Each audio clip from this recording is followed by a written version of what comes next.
All right, welcome, friends. We are looking at part 18 of the book of Where Did the Book of Mormon Come From? We've been looking at the connection, if there is a connection, between Solomon Spalding and Sidney Rigdon. And so we're going to go back through and try to apply what we can of this four tests of whether or not these are reliable eyewitness statements. So let's look at the timeline of Sidney Rigdon's life again. Sidney Rigdon was born February 19th, 1793 at Library, Pennsylvania. Joined the Baptists May 31st, 1817. In 1818, and moved to North Sewickley on the Connoquenessing River, where he studied for the ministry under the Reverend Andrew Clark, minister of the Providence Regular Baptist Church. In March 1819, he received preaching license from the Regular Baptists in Pennsylvania. In March and April of 1820, moved in with Adamson Bentley, an ordained Baptist minister in Warren, Ohio. Before August 24th, 1820, he was ordained a Baptist minister in Warren, Ohio. And married June 12th, 1820 to Phoebe Brooks. 1821, Alexander Campbell's debate with John Walker was published. It was read enthusiastically by Adamson Bentley and Sidney Rigdon.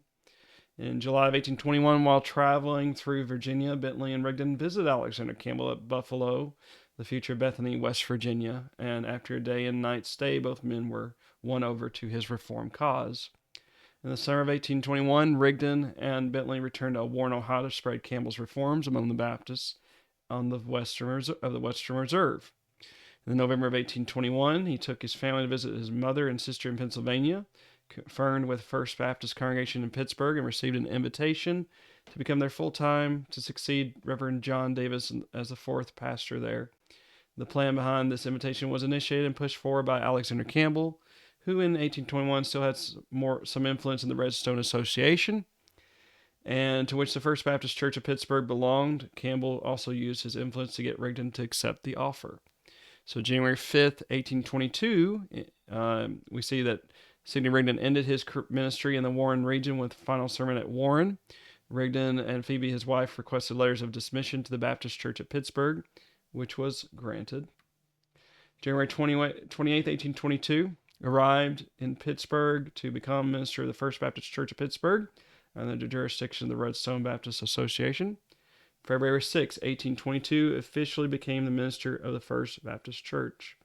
Now, this is where our John Winter comes in.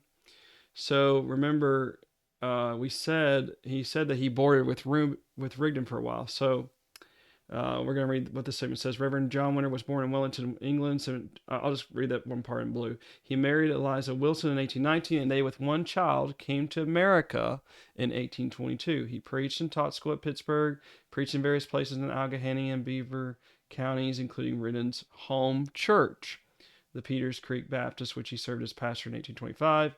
He wrote much for the religious and secular papers. But we also recognize that he boarded with Rigdon at his home.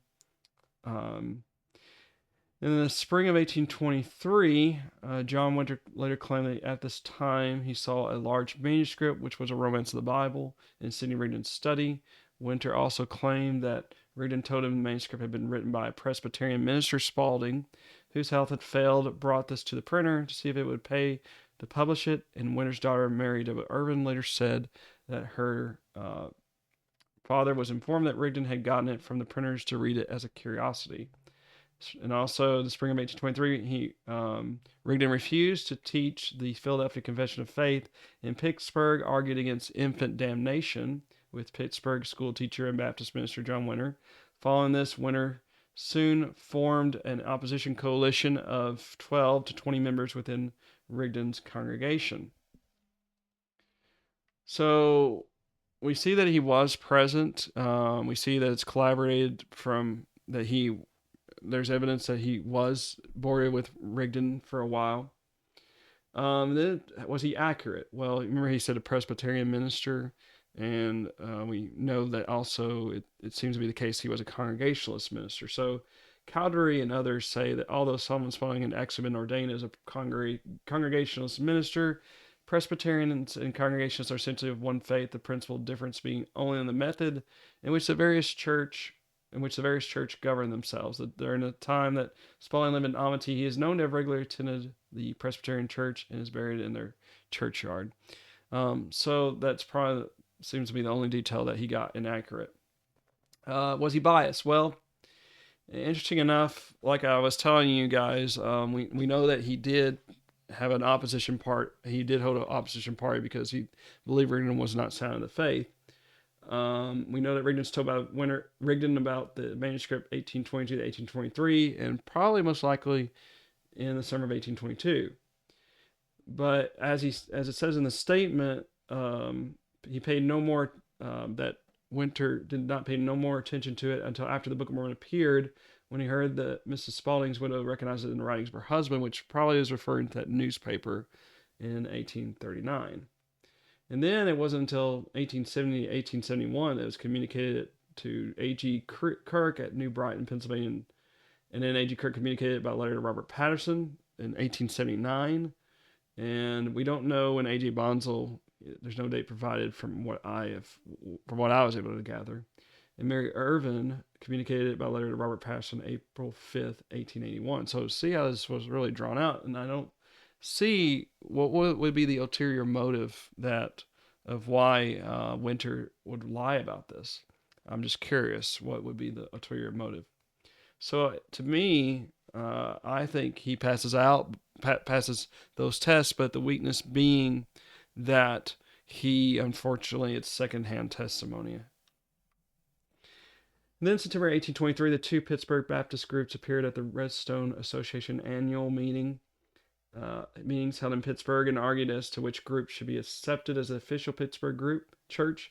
A commission is set up to investigate heresy charges brought against Sidney Rigdon by the Winter faction.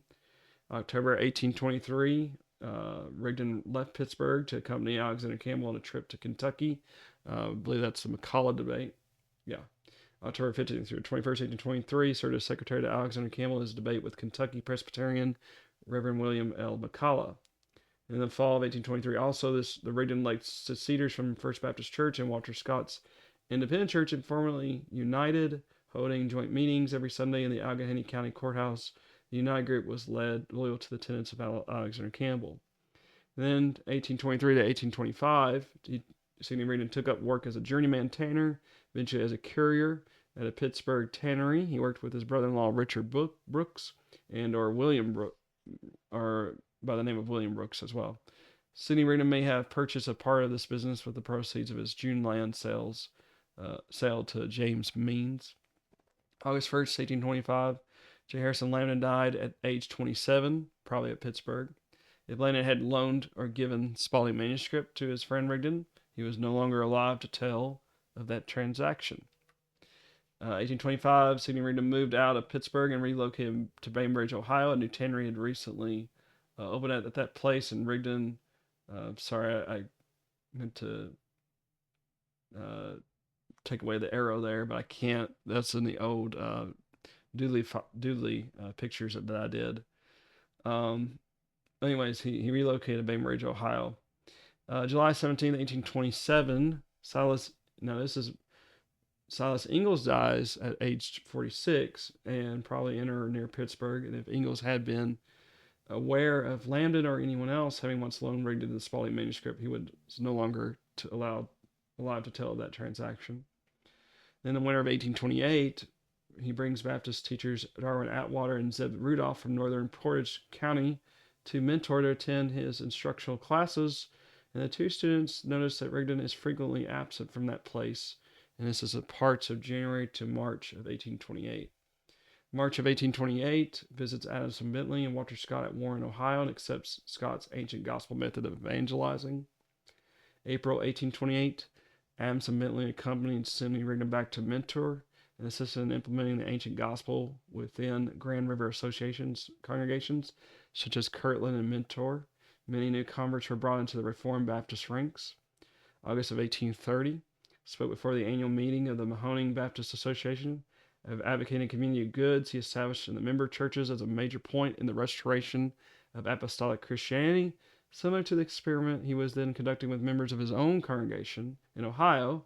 His suggested plan was demolished by Alexander Campbell's speech denouncing communal living for modern congregations.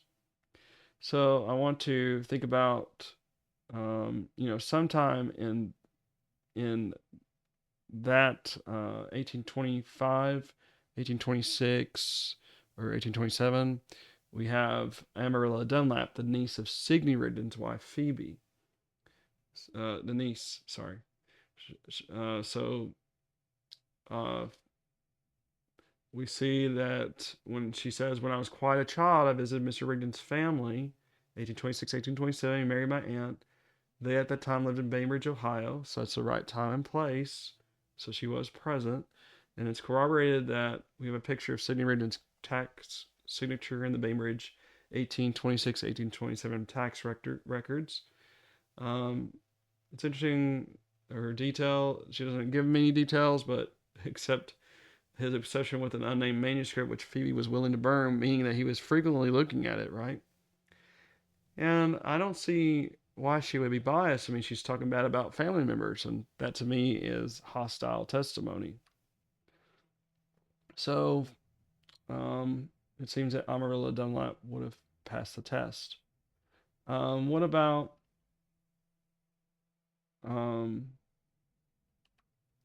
Dency Adeline Thompson? So was she present? She lived in the family of Sidney Rigdon for several years prior to her marriage in 1827, served as a nursemaid to the Rigdon children. Well, it's actually corroborated.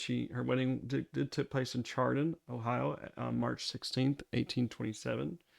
And Cowdery has a picture of the marriage license and record of marriage for Dency Thompson, dated March 1827.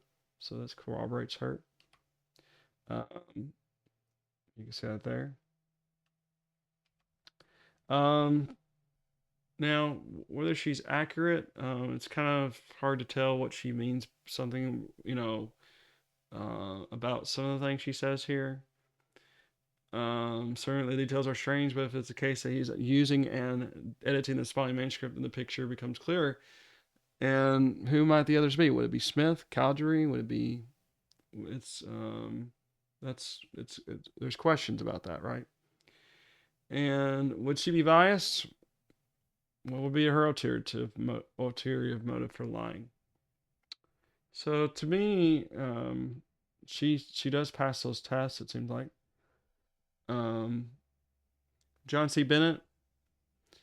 He joined the LDS Church in the summer of 1840. He was elevated to certain positions such as assistant counselor to the president, spokesman for the president of the church, and mayor at Nauvoo, Illinois. And after less than 2 years, he resigned on May 14th, 1842, and was withdrawn fellowship from them on June 18th, 1842. He wrote a book called History of the Saints. And you can corroborate that he did get up into higher LDS hierarchy because of the history of the church. And you can read those references about him in that volume 4. Was he accurate? Well, he's indeed accurate as regards to the Spalding manuscript and the details surrounding it that corroborate what others have said. Now, was he biased? Well, to the front of his book, The History of the Saints, he does state his aim. He wanted to expose the church. So, does he pass it? Well, let's read what else it says. Interesting enough, here's what was recorded. The WASP recorded a new election of mayor and vice mayor of the city of Nauvoo on the resignation of General Bennett.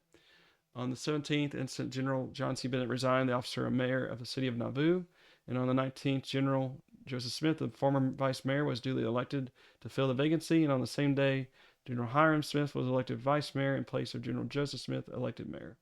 The following vote of thanks was then unanimously voted to the ex-mayor, General Bennett, by the city council, to wit, resolved by the city council of the city of Nauvoo, that this council tender a vote of thanks to General John C. Bennett for his great zeal in having good and wholesome laws adopted for the government of the city and for the faithful discharge of his duty while mayor of the same. Of course, the question being, okay, was he biased? And that's something that we would, that's something that we need to discuss. We need to talk about. And then there's James Jeffrey. So he lived in St. Louis. He says, once again, I suppose that as Rigdon was so open with me, he had told others the same things. There are some problems with what he says. First of all, he does seem to pass the presence tests because 40 years ago would be 1844 when Joseph Smith was assassinated. After Smith died, the leadership was either to be taken over by Brigham Young, the 12, and the 12, or Sidney Rigdon. And of course, we know that they are the ones who succeeded, and this made Rigdon very bitter and angry. And Rigdon threatened to expose the secrets of the church. Now, that would also, we don't know exactly what secrets. We know possibly it is spiritual wifery, right? The polygamy issue. And interesting, it says here, September 3rd, 1844, I had an interview with Brother Sidney Rigdon. He said he had power and authority above the 12 apostles, did not consider himself amenable to their counsel. In the evening, the 12 had an interview with Brother Rigdon, who was far from feeling an interest with the 12. His license was demanded, which he refused to give up, and said the church had not been led by the Lord for a long time, and he should come out and expose the secrets of the church. Now, we know that he was excommunicated from the church on September 8th, 1844. He departed to return to Pittsburgh by going through St. Louis, where he would get on a boat that would take him in that direction. And it was the perfect opportunity to reveal the secrets to someone, and he did. In fact, Calgary and them show historical records of St. Louis of a merchant by that name, James Jeffrey, who lives at that address. And then Jedediah M. Grant says Mr. Rigdon, while on his journey from Nauvoo to Pittsburgh, stopped at St. Louis. Was he accurate? Well, he did get the printing office in the wrong place, which was connected to Ohio. But otherwise, his memory is pretty good. And like I say, what bias would Mr. Jeffries have for lying about this matter is what I'd like to know. What would he gain? So I believe that he does pass those tests of being present, corroborated, and accurate, and not being biased. We see also, looking at the timeline of Spalding's manuscript here, Solomon Spalding's wife and daughter moved from New Salem or Conneaut to Pittsburgh and opened a small retail store in the fall of 1812. He has already been writing on the manuscript number 2. The fall of 1812, Spalding, newly arrived from Ohio, apparently approached Joseph Patterson in regards to having Butler and Lambton print a book he had written.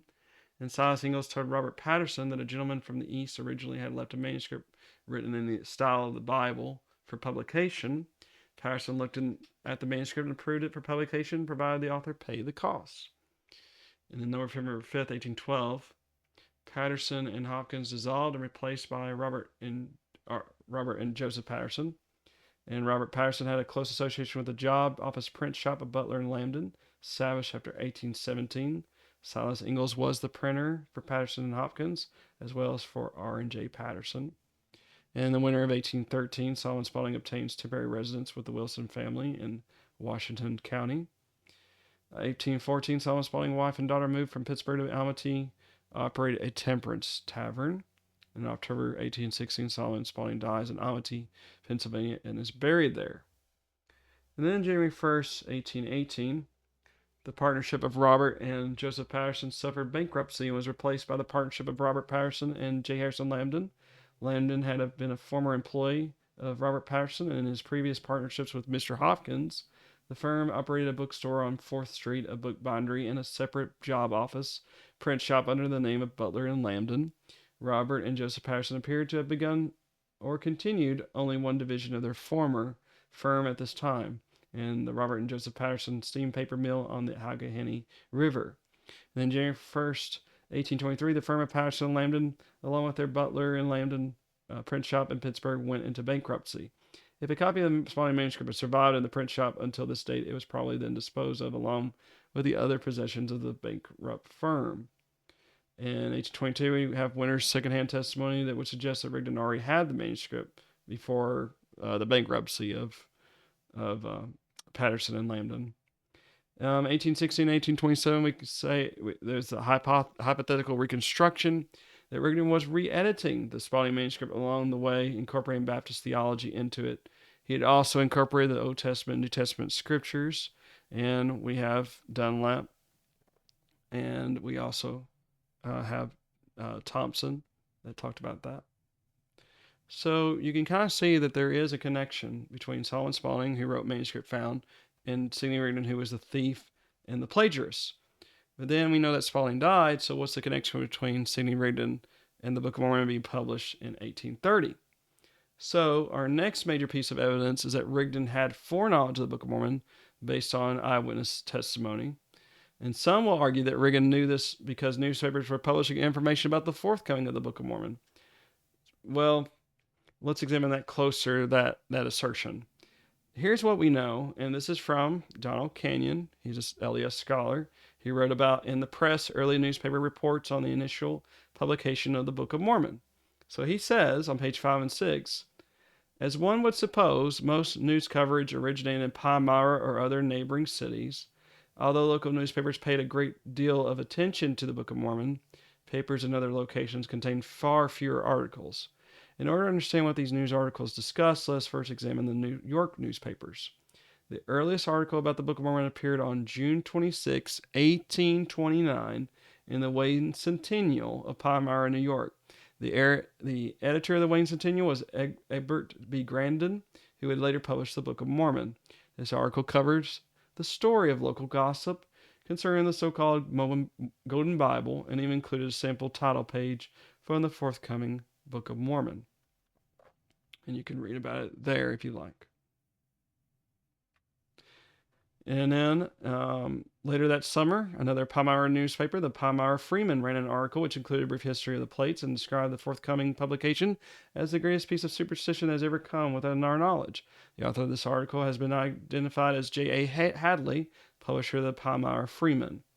And in 1829, the Reflector, another Palmyra paper, had published some items concerning the Book of Mormon. Early in 1830, the Reflector began publishing excerpts from the yet unpublished book.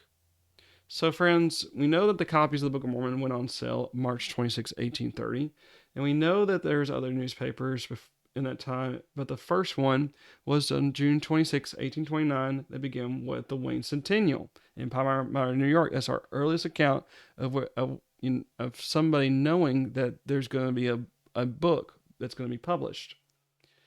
But interesting enough, so after 1830, after the Book of Mormon was published, let's read some of these testimonies. So Adamson Bentley wrote to Walter Scott and says, Dear Brother Scott, your favor of the 7th December is received. I returned from Philadelphia, Pennsylvania on the 10th, and the answer to your acceptable letter has been deferred. I was much gratified to hear from you and family, but would be much more so to see you once more in the flesh and talk over our toils and anxieties in the cause of our blessed Redeemer. Your request I should give you all the information I'm in possession respecting Mormonism. I know that Sidney Rigdon told me there was a book coming out, the manuscript of which had been found engraved on golden plates as much as 2 years before the Mormon book made its appearance in this country or had been heard of by me. The same I communicated to Brother Alexander Campbell. And then Alexander Campbell responded what Bentley said, and this is 3 years later.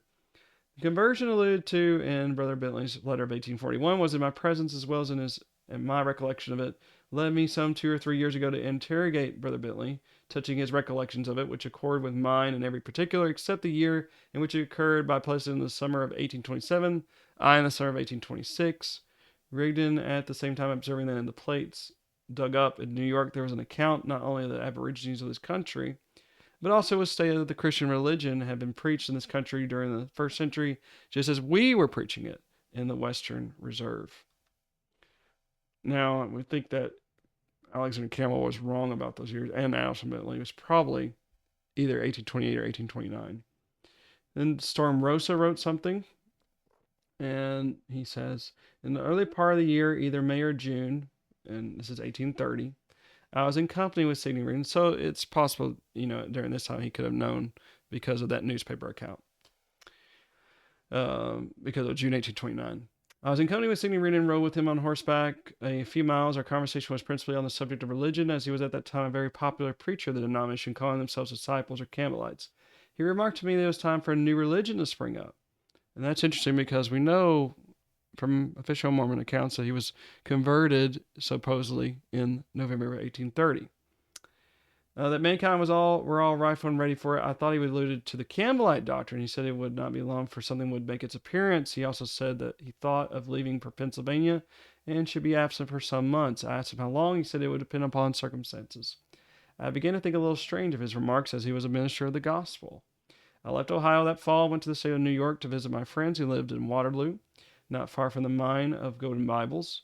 In November, I was informed that my old neighbor, Edward Partridge, I think he's referring to, and the Reverend Sidney Rigdon were in Waterloo, and that they both had become the dupes of Joe Smith's necromancies. It then occurred to me that Rigdon's new religion had made its appearance, and when I became informed of the Spalding manuscript, I was confirmed in the opinion that Rigdon was at least accessory, if not the principal, in getting up this farce. Any information that I can give shall be done cheerfully, respectfully, S. Rosa.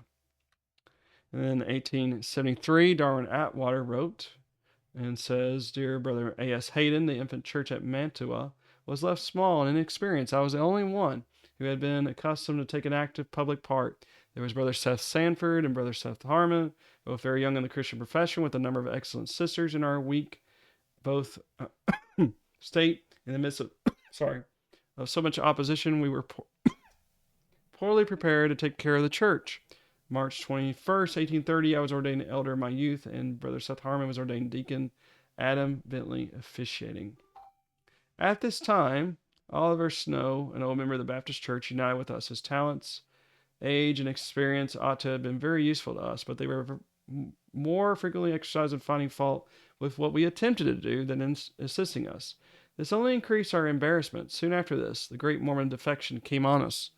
Sidney Rigdon preached for us, and notwithstanding his extravagantly wild freaks, he was held in high repute by many. For a few months before his professed conversion to Mormonism, it was noticed that his wild, extravagant propensities had been more marked. That he knew before of the coming of the Book of Mormon is to me certain, from what he said the first of his visits at my father's. Some years before, he gave a wonderful description of the mounds and other antiquities found in some parts of America, so they must have been made by the aborigines. He said that there was a book to be published containing an account of those things. He spoke of these in his eloquent, enthusiastic style as being a thing most extraordinary. Though a youth, then I took him to task for expending so much enthusiasm on such a subject, instead of things on the gospel. In all my intercourse with him afterward, he never spoke of antiquities or the wonderful book that should give account of them till the Book of Mormon really was published. He must have thought that I was not the man to reveal that to. And then in 1879, Thomas Clapp, of course, unfortunately, this is secondhand testimony.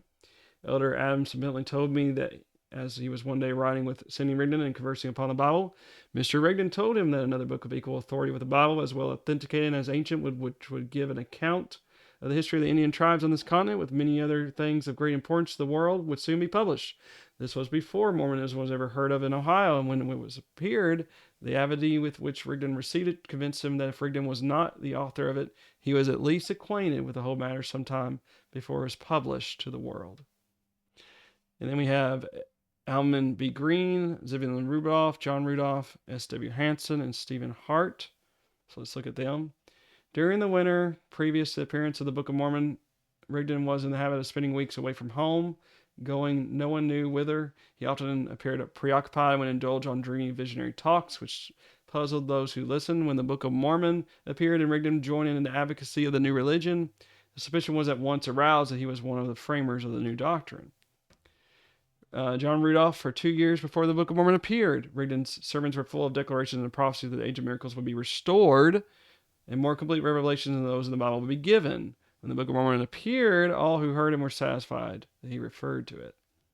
Allen B. Green, and the annual meeting of the Mahoning Association held in Austintown in August 1830, about 2 months before Sidney Rigdon's professed conversion to Mormonism, Rigdon preached Saturday afternoon. He had much to say about a full and complete restoration of the ancient gospel. He spoke in his glowing style of what the disciples had accomplished, but contended that we had not accomplished a complete restoration of apostolic Christianity.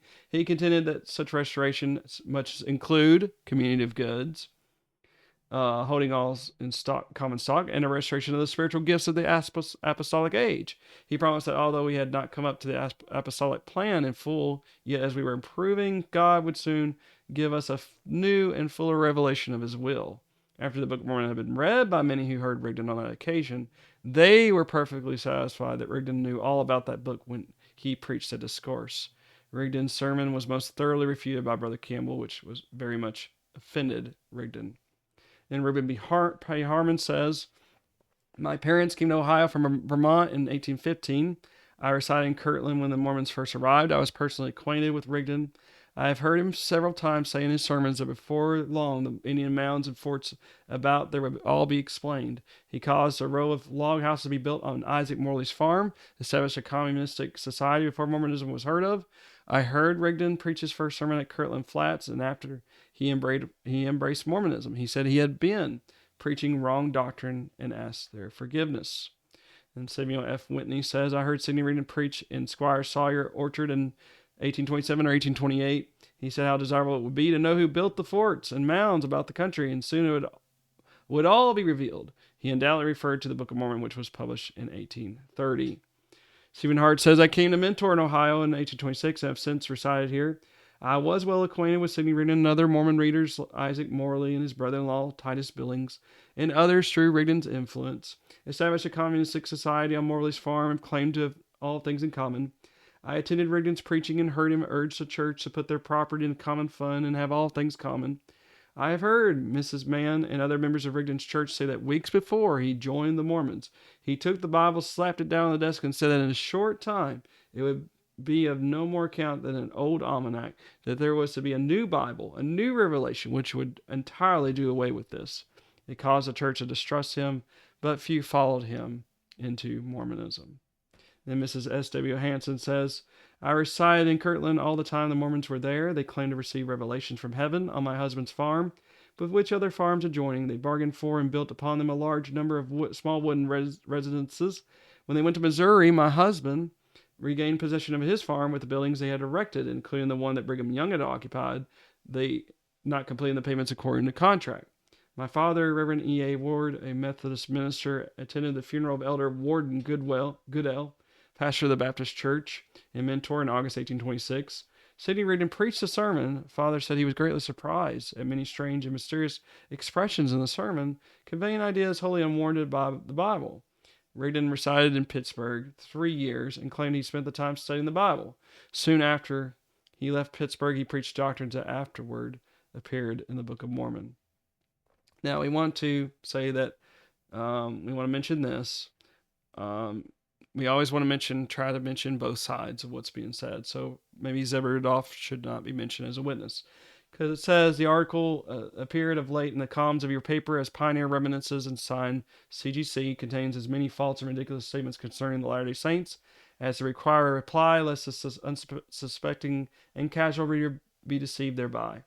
The way the tales and stories start and are enlarged upon is well illustrated in the statement told by our enemies and published over the country of what Reverend Z. Rudolph, father of Mrs. Garfield, had said about his knowledge of Sidney Rigdon in the Book of Mormon. On the 24th of July, 1885, I called upon Mr. Rudolph at his home and mentor with the statement, and he once said he had made no such statement. I know nothing of myself of Rigdon's whereabouts in 1827. All I got is secondhand. I knew he was away from home in March 1828, longer than we expected when we went away. He went to Mantua to hold a meeting and was to have been back in about a week, but he did not come for a longer time, and we found out that Walter Scott was to be at Warren, and he went down there to see and hear him. That was the time that Scott was stirring up such an excitement by his preaching. Well, we queried, what did you say to Clark Braden or anyone else that made them publish you as one of the witnesses to their assertion that Rigdon and Smith were acquainted for the publication of the Book of Mormon? And the answer was, I said that Deacon Blish told me, he was a deacon in the Baptist church that Rigdon left, that after Smith and Rigdon got acquainted, that he was apprehensive that Smith and Rigdon were colloquing together. If our friend has anything said or done by Joseph Smith that will justify his assertions, let him quote and give chapter and verse. We shall be interested in evidence, but have nothing in common with gossip and slander. In the spirit of charity for all and malice toward none, we are ready at all times to seek the truth, pursue it, but our investigation and strife for the right. We demand justice to the dead as well as to the living. So what I would urge you to do is do your own study. Do your own study, see if these people here are reliable eyewitnesses. But the one thing I want to leave you with is this, is how did Rigdon know about a new religious book prior to its publication coming forth? I mean, he knew at least 1 or 2 years for some of these people anyways. Not all of them like Rosa. If it had not been in newspapers until the latter part of 1829, because that's in June of 1829 is the only time he could have known about it. And he was living in Ohio, and this was published in New York. So the only reasonable answer that I can come to of why he knew about it is because I think he was a part of the production of it, and that makes the most sense. So next time, we will look at, is there a connection between Solomon Spalding and Sidney Rigdon to Joseph Smith? All right. Well, thank you very much for being with us, and we'll be back soon. Thank you.